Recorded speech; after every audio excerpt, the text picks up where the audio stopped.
Join करना। पैसे वैसे की कभी कोई कमी नहीं होने दी, बस कभी कभार खुश कर दीजिएगा। दोबारा अगर यहाँ दिखे ना तो पुलिस में कंप्लेंट कर दूंगी तुम्हें। Get out!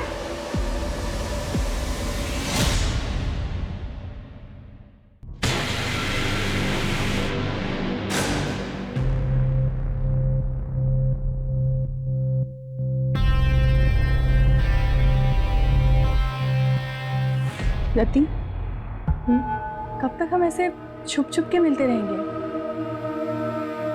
काजल प्लीज मुझे थोड़ा और टाइम दे दो। मैं अब तक उस गिल्ट से बाहर नहीं आ पा रही हूँ। कब तक तुम उस गिल्ट में रहोगी? तुम उस गिल्ट से इसलिए नहीं निकल पा रही हो क्योंकि तुम निकलना नहीं चाहती, और मुझे तो ऐसा लगता है कि तुम मेरे लिए सीरियस नहीं हो। नहीं काजल, ऐसी कोई बात नहीं है। मैं तुमसे बहुत प्यार करती हूँ। I love you so much. I love you. तुम डिसाइड कर लो, तुम्हें मैं चाहिए या फिर तुम्हारा ये गिल्ट। तुम्हारे पास 1 हफ्ते का समय है। मैं कानपुर जा रही हूँ, मेरी माँ का ऑपरेशन है।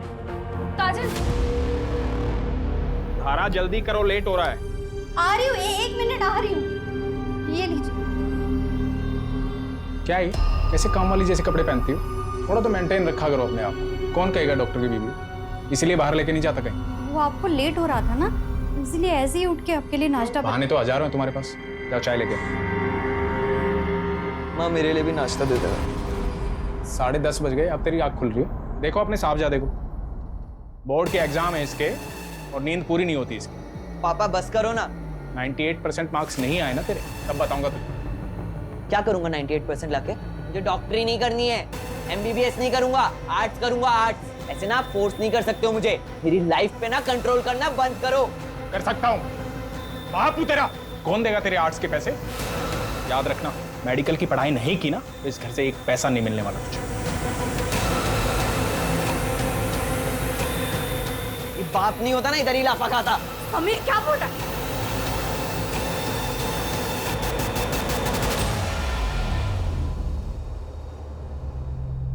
माता जी, ये दवाई मैंने लिखी है और ये हमारे कैंप की तरफ से फ्री है। जुग जुग जियो बेटा, तुम बहुत ही अच्छा काम कर रहे हो। भगवान तुम्हारी सारी मनोकामना पूरी करे।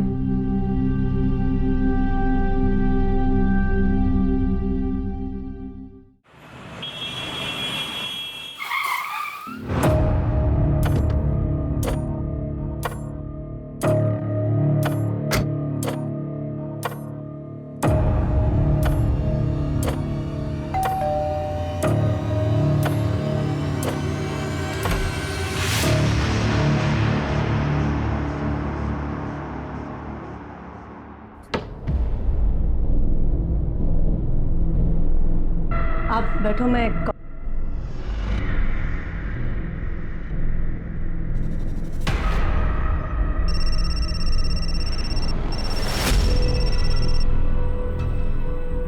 रवि, वो मैंने आपसे जो 2 लाख रुपए मांगे थे ना बैंक से निकालने के लिए, वो प्लीज लेके आना। सारा फालतू चीजों के लिए पैसे नहीं है मेरे पास, पहले भी कई बार बोल चुका हूँ मैं। रवि, आप अच्छे से जानते हो मैं पैसे वेस्ट नहीं करूंगी। मुझे जरूरत है इसीलिए मांग रही हूँ। बाद में बात करता हूँ। अभी किसी पेशेंट के यहाँ आया हूँ, तबीयत ज़्यादा खराब है उसकी, आने में लेट हो जाऊँगा।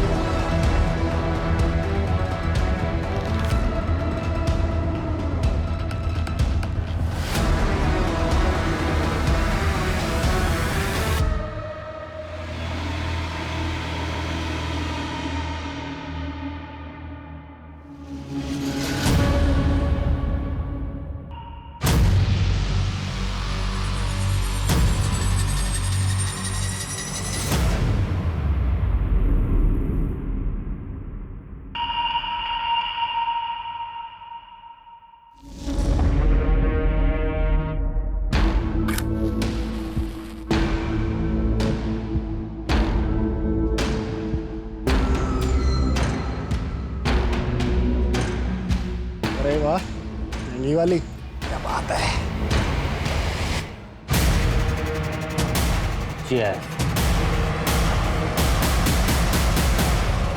यार मेरी तो बस एक ख्वाहिश है, मुझे ना अपने बेटे को जोर से गले लगा के आई लव यू बोलना है। अरे रवि बाबू, आपके दुख की दवा तो आसान है। आप ना अपने बाप वाली ईगो ना साइड में रख के अपने बेटे को जोर से गले लगा के आई लव यू बोल दो।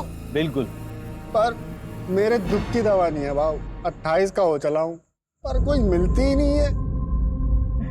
अरे ऐसा लुक्के के जैसा घूमेगा तो तेरे को कभी कोई नहीं मिलेगी। बाबू, आप तो लुक्के नहीं हो ना, तो आपके आगे पीछे क्यों नहीं घूमती 4-5 लैला है? मुझे लुक्का बोल रहे हैं। बाबू, मैं क्या बोल रहा था कि अबे क्या कर दिया ये? हाँ, समझता नहीं तेरे को? हाथ कैसे लगाया मेरे को तूने? अरे लड़की खड़ी है, शर्म नहीं आती तुम लोगों को? हाँ?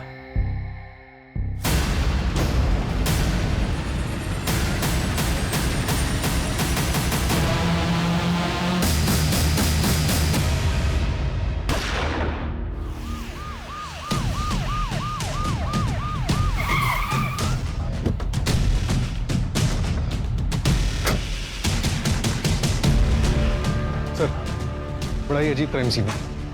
देखिए, गन पॉइंट देख के लग रहा है कि इसने इसको और इसने इसको शूट किया है। और सर, माहौल देखकर लग रहा है कि कल रात पार्टी चल रही थी।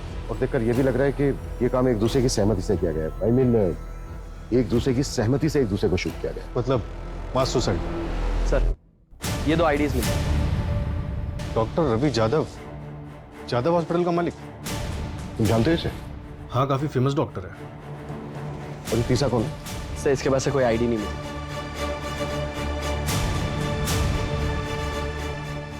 मंजू,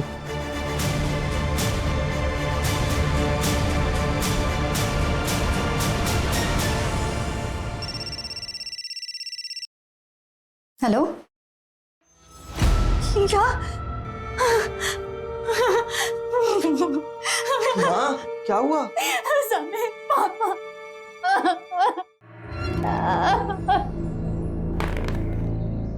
क्या बात है?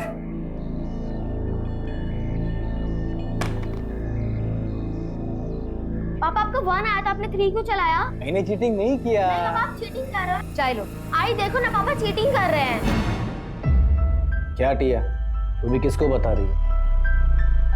ये तो खुद चीटर है।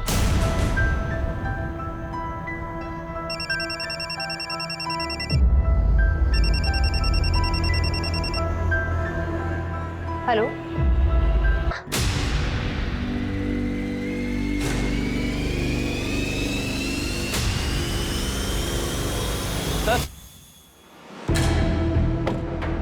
सर, ये रवि की सीढ़ियाँ है। इसमें एक नंबर मिला है जो आज सुबह से बंद आ रहा है। किसका नंबर है? सर, जय कामली के नाम पर रजिस्टर्ड है।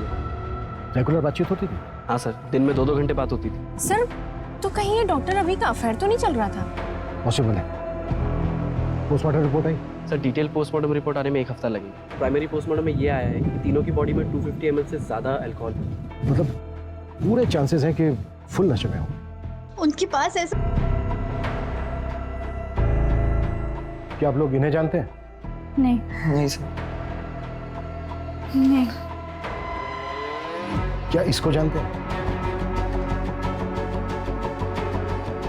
नहीं जानते सर। जया कामली, शायद नाम सुना हो। नहीं जानते सर। श्योर? जी।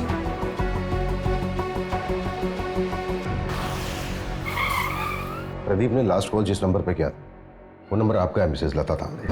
कैसे जानती थी आप प्रदीप? सर, मैं अच्छी तरह जानता हूं उसे। हमारी बेटी को पढ़ाने आता था। पढ़ाता क्या था? 1 नंबर का ठरकी था। अच्छा हुआ मर गया। बिल्कुल सही। टिया, आज के लिए इतना काफी है, बाकी कल कर लेंगे। ठीक है सर। मुझे कुछ काम से बाहर जाना। ठीक सर। मेरे बेटी को हाथ कैसे लगाया तूने? मेरे बेटी को हाथ लगाया कैसे तूने? विनय, मैं तो सिर्फ पढ़ा रहा था। पढ़ा रहा? मैंने मेरी आंखों से देखा तू क्या कर रहा था। निकल मेरे घर से, निकल जा मेरे घर से। विनय, मेरे बेटी के आसपास भी दिखाई दिया ना तो जान से मार दूंगा तुझे मैं। टिया के साथ यहाँ गंदी गंदी हरकतें कर रहा है और तू यहाँ पे बैठ के मोबाइल पे गेम खेल रही है। चल अंदर, अंदर चल। मोबाइल पे बैठे बैठे खेलती रहती है वो। क्या बकवास कर रहे हो तुम? अच्छा मैं बकवास कर रहा हूँ और तुम जो कर रहे हो बहुत अच्छा कर रही हो तुम।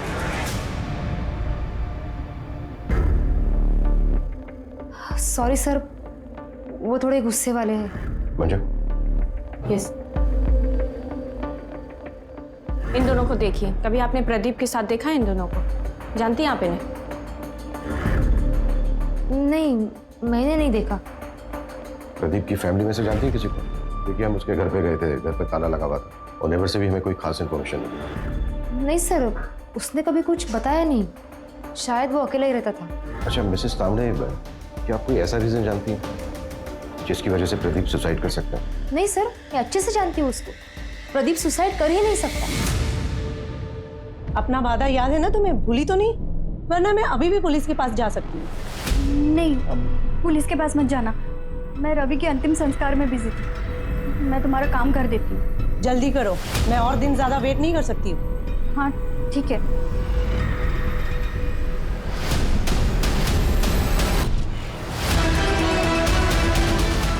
क्या इसको जानते? नहीं सर। Doctor, I am really worried for Rati. उसके पीए को भी कॉल किया था पर उसे भी नहीं पता वो कहाँ है। कुछ दिन की छुट्टी बोल करके गई थी। हाँ, आज रति का सेशन था पर वो आई नहीं। टू बी ऑनेस्ट, मैं खुद भी उसके लिए थोड़ा वरीड हूँ, स्पेशली लास्ट सेशन के बाद। मुझे पता था कि यही होगा। आप कितना भी भाग लो लेकिन आपके कर्म आपको ढूंढ ही लेते हैं। इसलिए मेरे साथ ये सब हो रहा है। काजल भी मुझे छोड़कर चली गई। कुछ बचा ही नहीं मेरी जिंदगी में, कुछ भी नहीं। मैंने उसे बहुत समझाया था लेकिन वो मेरी बात समझने के लिए तैयार ही नहीं थी। अगर आपसे वो कांटेक्ट करती है ना तो आप प्लीज मुझे कॉल करके बता दीजिएगा। ओके।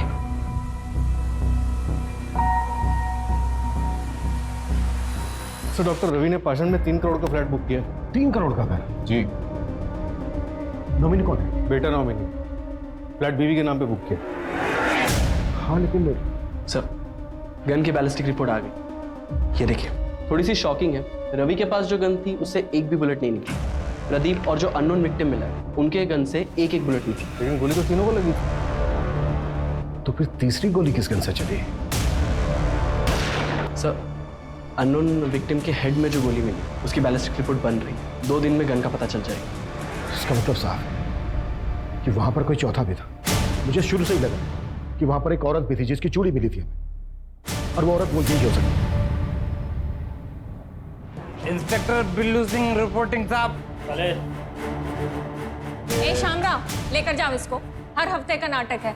लॉकअप में डालो और शाम तक उसे छोड़ना कल। एक minute Manju. Shamrao. Yes sir. इसको बांध लेके चलो। सूरज, बैंगलोर सील जाओ। Okay sir.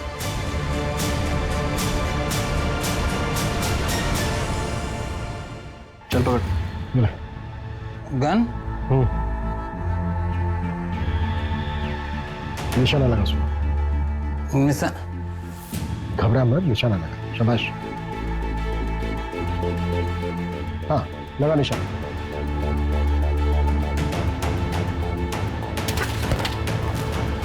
इसको तुरंत हॉस्पिटल लेके जाओ और इसका अल्कोहल कंटेंट चेक करो। क्विक। चलो। मान लेते हैं ये है मिस्टर एक्स। मिस्टर एक्स के राइट हैंड में गन थी। मिस्टर एक्स ने प्रदीप को शूट किया। प्रदीप के राइट हैंड में गन थी। प्रदीप ने रवि को शूट किया। रवि के हाथ में भी गन थी लेकिन रवि की गन तो चली नहीं। तो फिर मिस्टर एक्स को गोली लगी कैसे?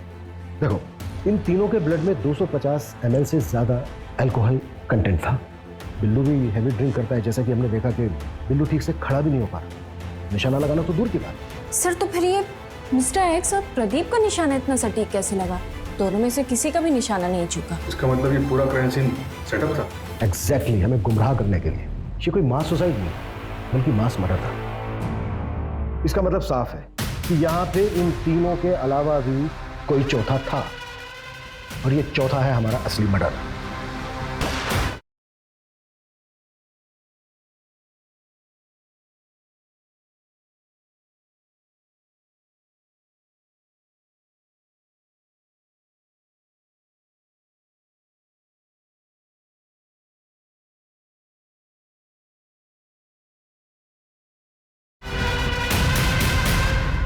ये ले तेरे पैसे और अपना मुंह बंद रखना।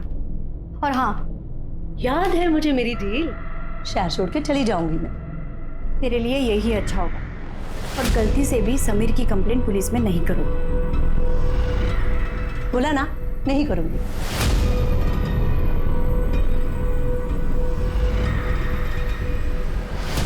सर, मैंने डॉक्टर रवि की वाइफ धारा के कॉल रिकॉर्ड्स चेक किए। उसमें एक नंबर मिला है जो जया कामली के नाम पर रजिस्टर्ड। ये उसका दूसरा नंबर है।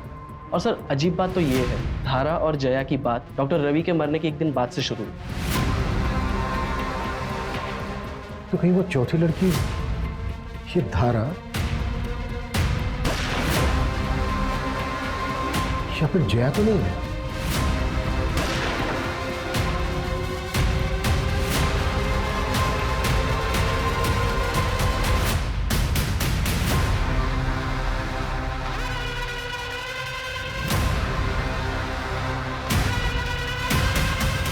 जी, मैं जानती थी जया को। उसका रवि के पास इलाज चल रहा था। उसने रवि की मौत के बाद सांत्वना देने के लिए फोन किया था। जी।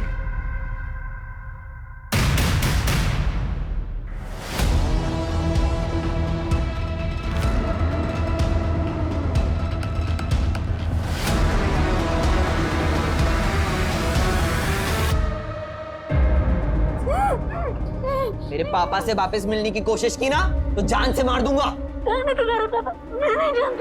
ए, नाटक बंद कर। मेरे पापा डॉक्टर रवि मुझसे मिलने आते हैं ना, तेरे साथ इधर गुलछड़े उड़ाते हैं ना। क्या चाहती है तू? उनकी प्रॉपर्टी? एक बात कान खोल के सुन ले, मेरे पापा की प्रॉपर्टी पे सिर्फ मेरा और मेरी माँ का हक है, समझी? सूरज, जया का मूवमेंट ट्रैक हुआ? मोटरबाइक रात को कहाँ थी? सर, जया का फोन तो उसके घर पे ही एक्टिव था और कोई ऐसा क्लू नहीं मिला जिससे ये पता चले कि जया क्राइम साइट पे गई। जैसे क्राइम साइट पे जाने वाले सभी रास्तों का सीसीटीवी हम स्कैन कर रहे हैं। और सर, हॉस्पिटल स्टाफ से भी बात हुई। उन्होंने बताया कि जया को डायबिटीज है और ये डॉक्टर रवि इंसुलिन का शॉट लगाने से घर पे जाता है। व्हाट? डॉक्टर रवि और जया के बीच में अफेयर नहीं था? हेलो, अच्छा, नजर रखो उस पर। सर, उन तीनों को जिसने गन सप्लाई की थी उस सप्लायर का पता चल गया। गुड्डू ने उस पर नजर रखी है। मूव।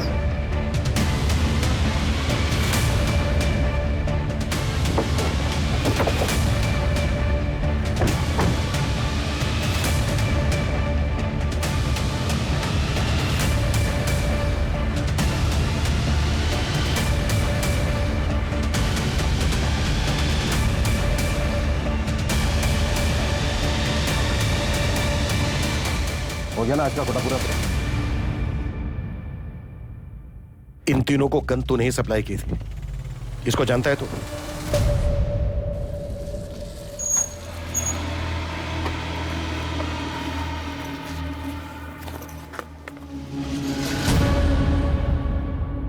ये आपका गन और भाऊ ये आपका गन। और अक्षय भाऊ, ये खास आपके लिए। अरे अक्षय भाऊ, ये क्या कर रहे हो आप? अरे यार, बस ट्राई कर रहा था, सॉरी। इसमें गोली तो मैं तो ऊपर पहुंच जाता। गोली लाया? गोली दे। हाँ।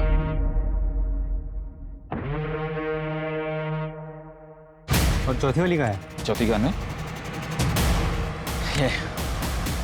वैसे भाऊ, आप लोग करने क्या वाले हो?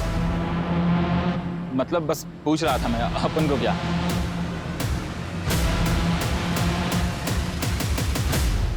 आलू? हाँ सब, 3 लोग थे, 4 गन लेके गए और उनके पूरे सीट पे आलू भरे थे। ये जो तीसरा आदमी था, इसका क्या नाम बताया तुमने? अक्षय नाम है उसका, यही कोरेगांव पार्क में ही रहता है। मेरा एक दोस्त है जो उसका पड़ोसी है, तो उसी ने डील कराई थी। इस अक्षय का घर परिवार? घर परिवार तो नहीं पता साहब, लेकिन वो एड्रेस दे सकता हूँ। तो शायद ये मास सुसाइड ही था। शायद हाँ। गन इन तीनों ने खुद खरीदी।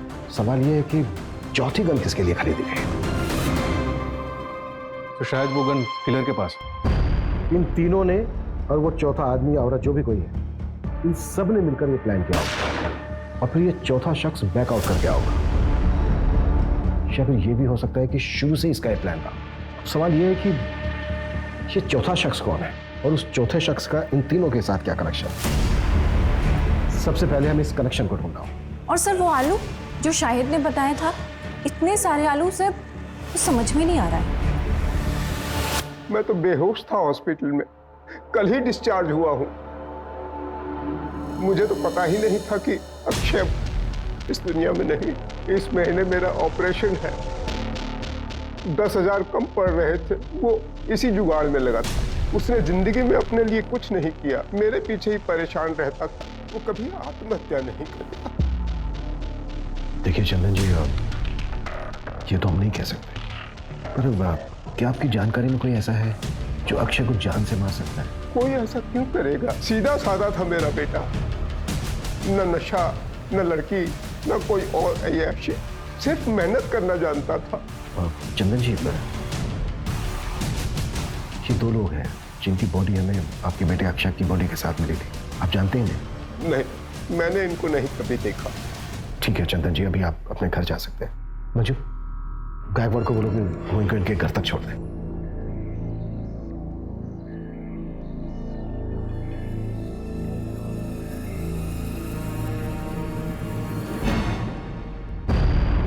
सर, मिली गई बुलेट की बैलिस्टिक रिपोर्ट से मैच हुई।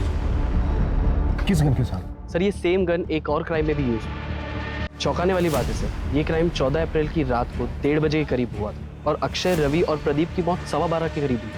ये दोनों मौतों के बीच में 1 घंटे का फासला था। जरूर ये दोनों क्राइम आपस में लिंक है सर। हो सकता है। क्राइम क्या? सर, एक औरत ने सुसाइड कमिट किया। उसी के घर में उसी की लाश 4 दिन बाद मिली।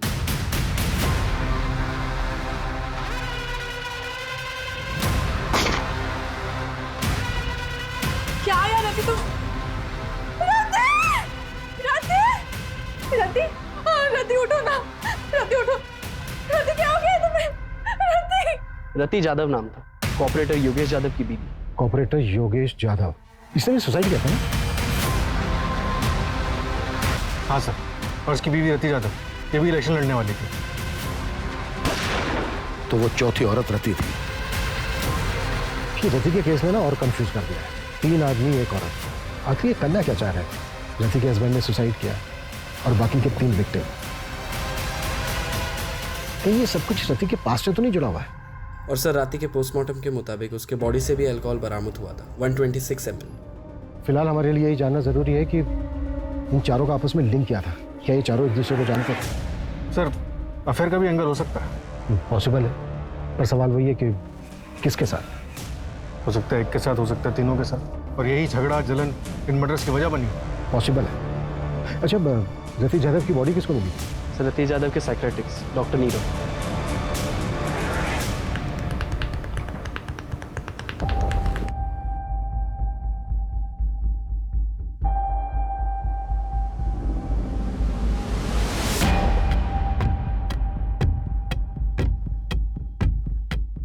हेलो सर, रियली सॉरी, आप लोग काफी टाइम से वेट कर रहे हैं क्या? नहीं, इट्स ओके। एक्चुअली हमें आपसे रति यादव के बारे में बात करनी थी। आप रति के डॉक्टर थे ना? जी।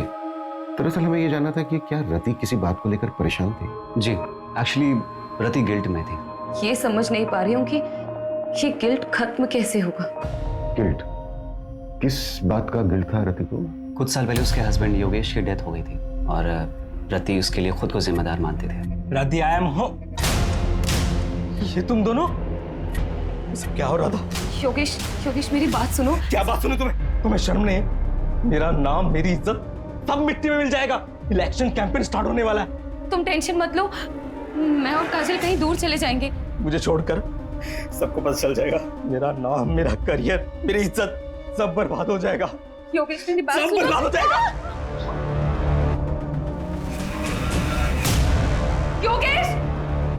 योगेश!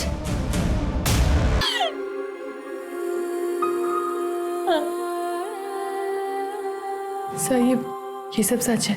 सर, हमारे रिलेशन को कोई नहीं समझता। फैमिली और सोसाइटी के प्रेशर में हम दोनों ने शादी तो कर ली, लेकिन हम अपने अपने हस्बैंड के साथ खुश नहीं थे। हमने भागने का प्लान बनाया था, लेकिन सर रति योगेश के सुसाइड से उभर ही नहीं पा रही थी।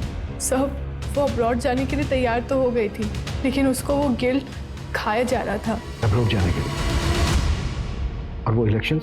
सब वो ये सब कभी नहीं करना चाहती थी। वो तो योगेश के शुरू किए हुए प्रोजेक्ट्स को कंप्लीट करना चाहती थी।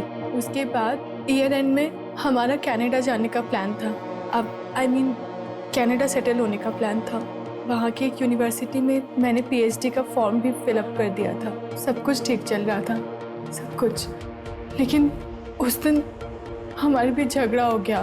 कब तक तुम इस गिल्ट में रहोगी? और मुझे तो ऐसा लगता है कि तुम मेरे लिए सीरियस नहीं हो। नहीं काजल, ऐसी कोई बात नहीं। I love you so much, I love. और मैं कानपुर चली गई। सब मेरी गलती है सर। ठीक है।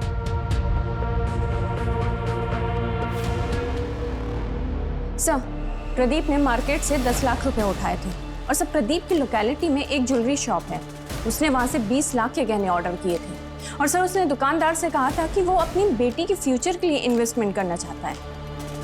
कहाँ है उसकी बेटी? सर मैंने पता किया है, 13 साल पहले प्रदीप को एक बेटी पैदा हुई थी, लेकिन सर बच्चे को जन्म देते समय उसकी वाइफ की मौत हो गई थी और सर उस नर्सिंग होम के रिकॉर्ड्स पता करते हुए हमें एक जाना पहचाना नाम मिला है जिसने उस वक्त उसी नर्सिंग होम में एक मरे हुए बच्चे को जन्म दिया था।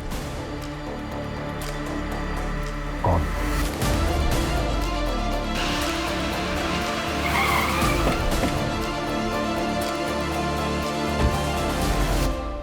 क्या मेरी बेटी टिया मेरी बेटी नहीं है, उस प्रदीप की बेटी है? ये बात तुम्हें पता नहीं थी? नहीं सर, इन्हें नहीं पता। वो मेरी प्रीमेच्योर डिलीवरी हुई थी, उस वक्त ये शहर से बाहर थे, इन्हें कुछ भी नहीं पता। सब कुछ अचानक हुआ सर, और मैंने भी इनसे बात छुपा ली, वरना प्रदीप की तरह ये भी मरे हुए बच्चे की बात सुन के टूट जाते। विनय, हाँ 14 अप्रैल की रात को 8 से 12 के बीच में कहाँ थे तुम? विनय सर यही घर पे ही थे, मेरे और टिया के साथ।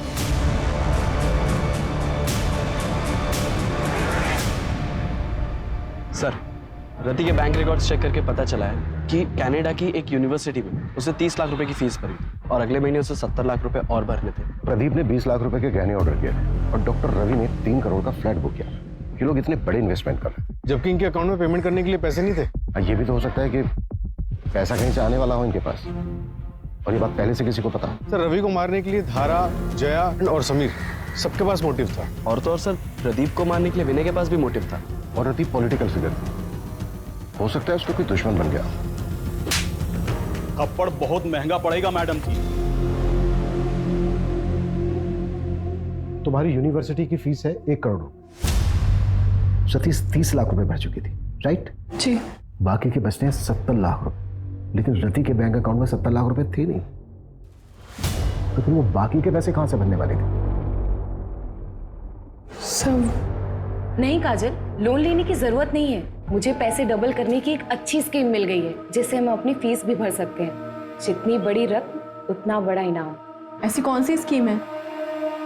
तुम ऐसे चक्रों में क्यों पड़ रही हो?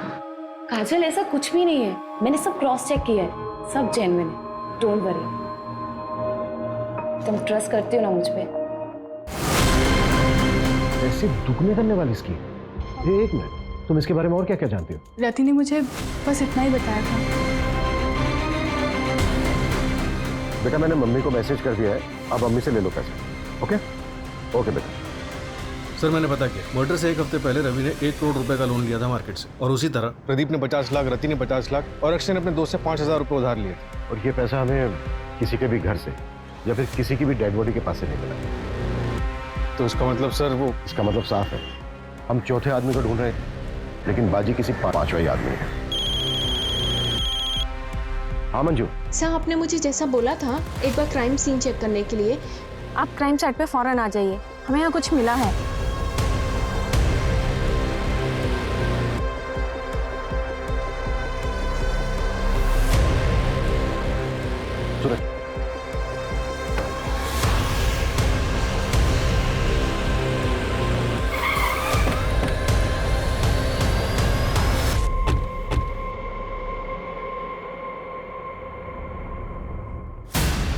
सर ये देखिए क्या मिला।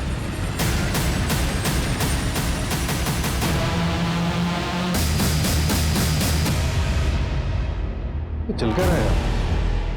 जमीन के अंदर मटकों में आलू। गन सेलर शाहिद ने वो तीनों को गन बेचते वक्त उनकी कार में बहुत सारे आलू देखे थे। Right sir. 4 डेड बॉडीज, इतने सारे सस्पेक्ट्स, पैसा दुगना करने की स्कीम। मुझे पैसे डबल करने की एक अच्छी स्कीम मिल गई है।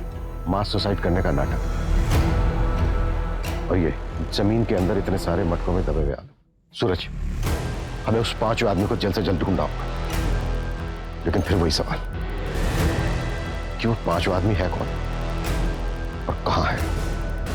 सर जैसे आपने बोला था, मैंने वो लाइन जितनी बड़ी रकम उतना बड़ा इनाम, उसके बारे में ऑनलाइन सर्च किया तो 10 साल पुराना एक केस गोरखपुर का मिला है। ये रही उसकी फाइल।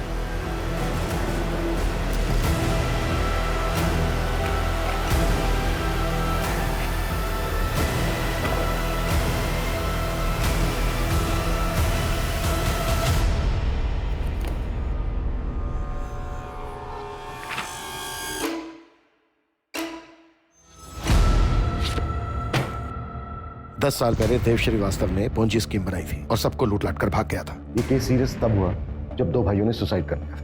पुलिस ने खूब पूछताछ की थी देव श्रीवास्तव से, लेकिन उसके खिलाफ कोई सबूत नहीं मिला। फिर भी मैं गोरखपुर पुलिस से कांटेक्ट करता हूँ, पता करता हूँ कि देव श्रीवास्तव आजकल है कहाँ, है भी या नहीं। क्विक। सर, देव श्रीवास्तव 4 साल पहले मर चुका। एक और डेड है? नहीं सर, देव का एक बेटा है जो 2 साल पहले यहीं पुणे में शिफ्ट हुआ। इसका हमारे किसी सस्पेक्ट के साथ कोई कनेक्शन है? हाँ सर, ये देखिए।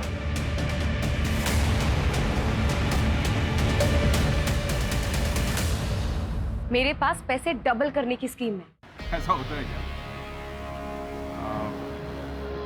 आदमी भरोसे का? हाँ, मैं उसे अच्छे से जानती हूँ, लेकिन एक आदमी और चाहिए विधि के लिए। वो तो मैं ले आऊंगा। अरे पर पैसे लेके भाग गया तो? अरे नहीं यार, रति ने मुझे बोला है पहले वो डेमो देगा। क्या डेमो के लिए पैसे देने होंगे? अरे नहीं नहीं, डेमो के लिए पैसे नहीं, कुछ और लगेगा।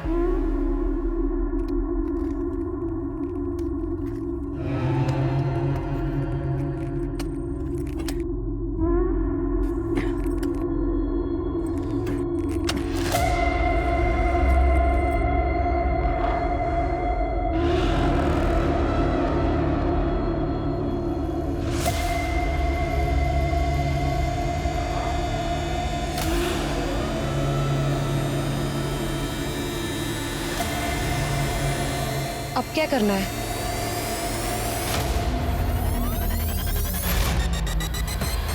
तुम चारों का कार्य समाप्त हुआ और मेरा कार्य आरंभ। इसके लिए तो तुम्हारे पास एक ही रास्ता है, तुम तुम्हारी पार्टनर काजल के साथ अब्रॉड चली जाओ। लेकिन डॉक्टर, मेरे पास इतने पैसे नहीं हैं। इसके लिए मेरे पास एक रास्ता है, सीक्रेट है। मैं पैसे डबल कर सकता हूँ। क्या? कैसे? एक तरीका है, अब साइंटिफिक नहीं है, और इस विधि को पूरा करने के लिए तुम्हें 4 लोगों को इकट्ठा करना हो जो कि पैसा डबल करने की चाह रखते हो।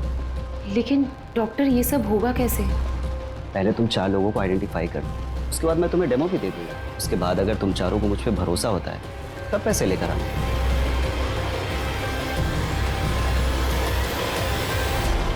मुझे वरदान है कि मैं जरूरतमंद लोगों के पैसों को 2 गुना कर सकता हूँ।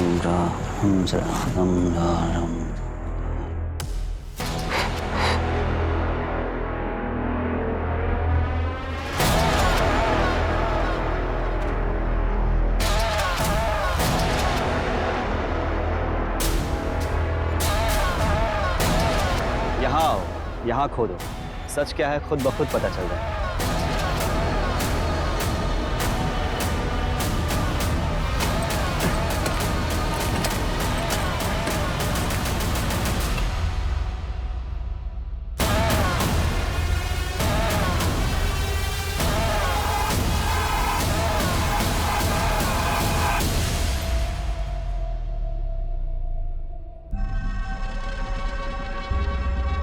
बाबा, आपने तो चमत्कार कर दिया, हम पैसे भी लाए, उन्हें भी आज दोगुना कर दो।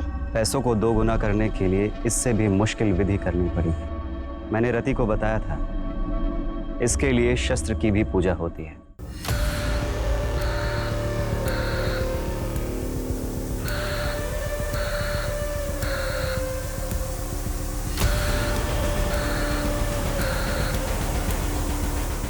अब मुझे इस कार्य को पूरा करने के लिए समय लगे और एकांत, उसके पहले आप लोग आपके मोबाइल फोन्स स्विच ऑफ करके इस बैग में डाल दीजिए।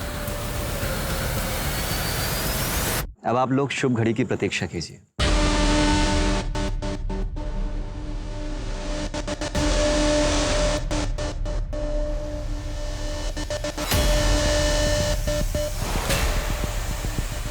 भाव मैं क्या बोल रहा था कि क्या कर दिया ये? हाँ? समझता नहीं तेरे को? हाथ कैसे लगाया मेरे को तूने? तो तेरे को छोड़ू क्या कर रहे हो यार, छोड़ो।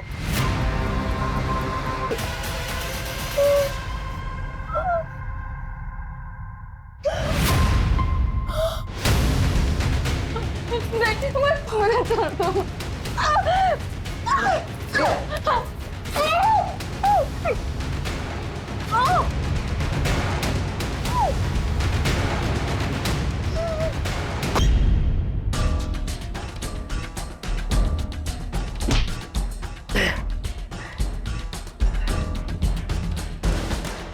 देख, इतना जल्दी इतना गुरूर अच्छी बात नहीं। ये तो तेरी पहली जीत है।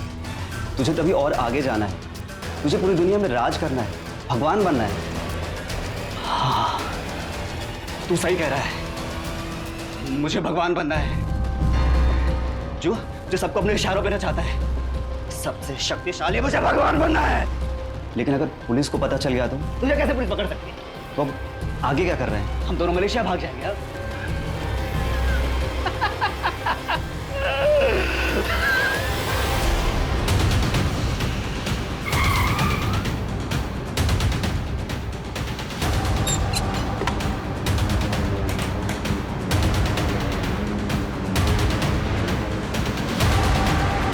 सूरज, पूरे शहर में मुझे नाकाबंदी चाहिए। हर जगह पर मेरा की फोटो खिंचवाओ, खास करके शहर के बॉर्डर।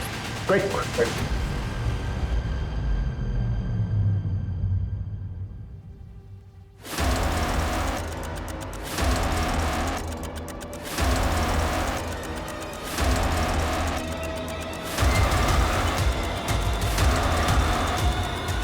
आप लिसन, तुम रूम में जाके शैंपेन निकालो।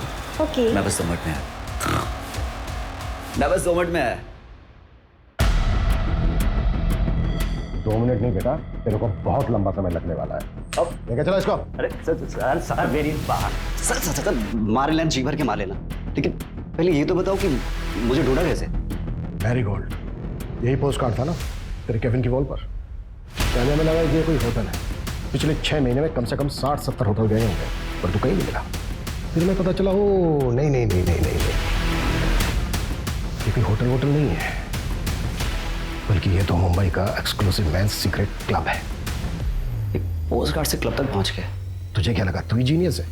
तेरे जैसे फ्रॉस्टर्स अपनी झूठी शान में पैसा उड़ाने के लिए क्राइम करते हैं। फ्रॉड नहीं, जीनियस हूं मैं। अपने इशारे पे लोगों को नचाता हूं और वो चारों तो अपने लालच की वजह से मारेंगे। मेरा उसमें कोई रोल नहीं। वो चारों लालची और तू निर्मोही जिसे कोई मोह नहीं। अरे तूने तो उस अक्षय तक को नहीं छोड़ा। वो बेचारा 5,000 रुपए डबल करना चाहता था, पता है क्यों? ताकि वो अपने बीमार बाप का ऑपरेशन करा सके। आत्मी लक्ष्मी को कौन जाने देना चाहता है? मैंने तो बस एक शतरंज की खेल की तरह जाल बिछाया, जो फंसा हो गया। बेटा अब हम तुझे भी नहीं जाने देंगे। हम अपनी पूरी जिंदगी जेल में खेलना था।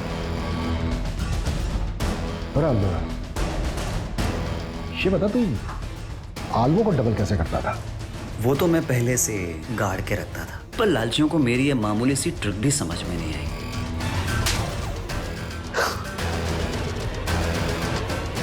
नीरव को कोर्ट ने आईपीसी की धारा 302 एंटी सुपरस्टिशन और ब्लैक मैजिक के तहत दोषी पाया और 14 साल की सजा सुनाई। लालच एक ऐसी बला है जिसमें आदमी सब कुछ भूल जाता है, अपनी सुध बुध कमा कर। तीनों पढ़े लिखे लोग अच्छी सोसाइटी से थे, चाहते तो मेहनत करके खूब पैसा कमा सकते थे, पर नहीं, सब कुछ भूल भाल कर जल्दी जल्दी पैसा कमाने के चक्कर में अंधविश्वास में फंस गए और अपनी जान गंवा बैठे। फिर मुलाकात होती है एक और केस के साथ। जय हिंद।